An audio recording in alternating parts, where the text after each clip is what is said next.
রুমা বাজার হয়ে অবশেষে আমরা পৌঁছে গেলাম মুল্লাইপাড়া গ্রামে। বাংলাদেশ বান্দরবান জেলার বুক চিরে পাহাড় আর সবুজের মাঝে লুকিয়ে আছে এক অনন্য গ্রাম মুল্লাইপাড়া।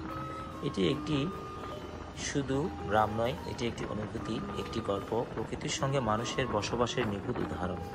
মুল্লাইপাড়া উপজেলার এই ছোট গ্রামে বসবাস করে ব্রহ্ম জনগোষ্ঠী। গ্রামের প্রতিটি বাড়ির সামনে ফুলে ঢাকা উঠান, যেন প্রতিটি ঘর একটি বাগান আর প্রতিটি মানুষ একজন শিল্পী। জবা, অর্কিড, রঙিন গাছপালা সব মিলিয়ে মুল্লাইপাড়া যেন এক পাহাড়ি স্বপ্নপুরী। এখানে রাস্তা পরিষ্কার পরিচ্ছন্ন। চমকের বিষয় হলো এই গ্রামে কোনো তালাচাবি নেই। চিন্তা করে দেখেন একবার, এখানে মানুষ মধ্যে এখনও রয়েছে পারস্পরিক বিশ্বাস ও নিরাপত্তা। বাইক নিয়ে গ্রামের ভিতর দিয়ে আস্তে আস্তে চলতে চলতে মনে হচ্ছিল আমরা যেন সিনেমার কোনো দৃশ্যে চলে এসেছি। আপনি চাইলে এখানে থেকে যেতে পারেন, তাদের জীবনযাত্রা শিখতে পারেন, কিভাবে প্রকৃতি মানুষ মিলেমিশে থাকতে পারে।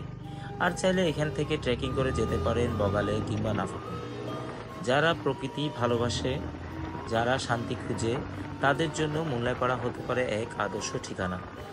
এখানে আসা মানে একটা মুহূর্তের জন্য মনে হলো প্রকৃতিকে ছুঁয়ে দেখা আর বুঝে ফেলা জীবনের আসল সৌন্দর্য কোথায় লুকিয়ে আছে। অনেক তো মুল্লাইপাড়া সম্পর্কে বললাম, চলেন এখন কিছুক্ষণ আমরা পাহাড়ের দৃশ্যগুলো উপভোগ করতে করতে সামনের দিকে এগোই।